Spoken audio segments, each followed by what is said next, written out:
But my God, you're a triple threat here. You're a producer, you're a writer, you're an actress. Wow, how did you get involved in AP? You started a little bit late, right? I came in after the pilot. So I was Yeah. part of season 1 from the beginning, but I came in after the pilot. So like second episode or whatever. Mike O'Brien and I wrote at SNL together. So I've known Mike for years.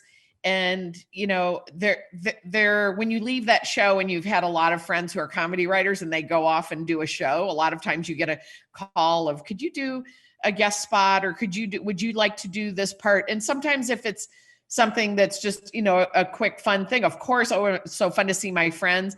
But this in particular, because the way they described it was so up my alley. I love playing this kind of, I grew up on sitcoms with the funny side character that gets to do so many funny things, not all, because there's so many other funny characters in this, but it was like right up my alley in terms of the real estate of it and how much to be in it and to just be this warm sort of, but kind of also dark and weird character.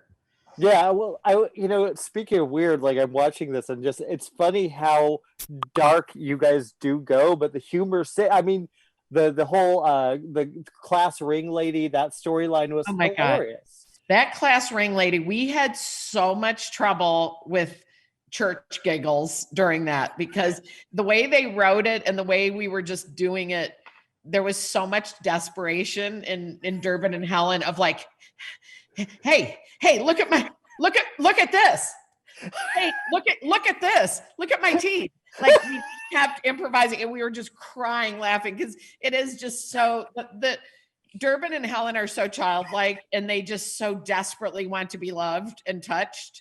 And so the fact that we both had the hots for the same person just really amused me. And it was a class ring salesperson, because they come in with those beautiful jewels and there's a sexiness about that, Mm-hmm. For sure. Oh, I just like that. I like the fact that there's the chemistry here between all of you, all of this entire cast. There's what makes a good cast work for you? What do you, as a writer, I think you would have a better idea.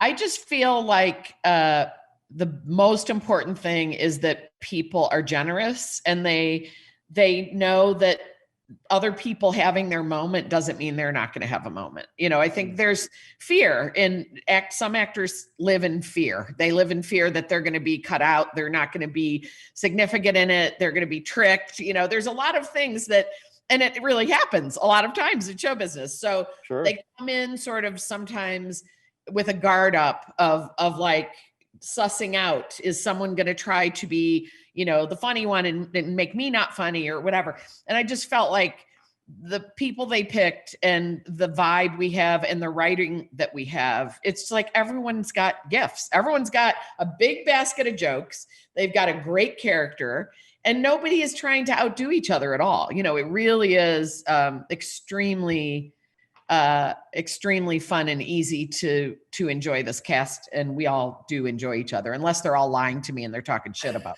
me. They're like you. Some of the maybe a young actress is doing an All About Eve with you, like, oh, I'm such a big fan of you. I want to be you.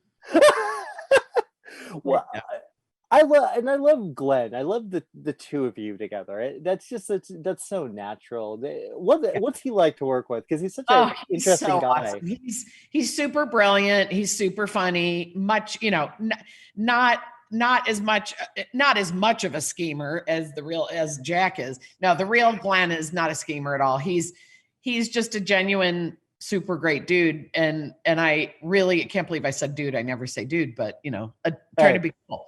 Dude is good. He's a wonderful guy. And I think the time that we shot something that we the most bonded in the early time of it, we still talk about, is there was a moment where he comes in and he's really ticked off about something as Jack. And he's trying to get information from me. And I'm like, oh, now listen, cutie pie. Oh, you look cute today. And I won't shut up.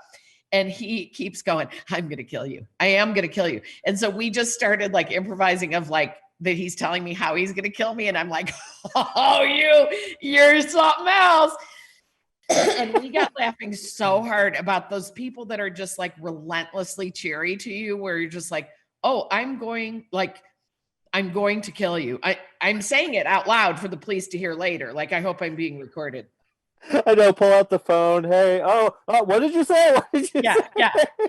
So he's real dear, and Patton is just my heart. And those ladies, the three comedy triad of hilarity of those teachers, they're just all such good people that we love to see each other. It's a great group to go to work with. Yeah, I can imagine. Like you have that kind of bond. Even if the scripts weren't good, but you have this kind of comedy bringing you together, and that's it's a win-win because you've got great people. Sometimes you work on great projects and the script isn't as good, and sometimes it's vice versa, and there's some fantastic script and there's somebody that's a pain in the butt. But in this, it really is, everything is in the right slot. It's just all fallen together like a good Plinko game. Well, speaking of, unfortunately, I think we have to wrap it up. I just got the message, but you're really talented. It's really great to see you, and I love your work. So I'm big. Thanks so much. I so appreciate it. Great seeing you on here. Good seeing you. Bye. Have you guys texted your friends about buying some cocaine? I'm not going down for this.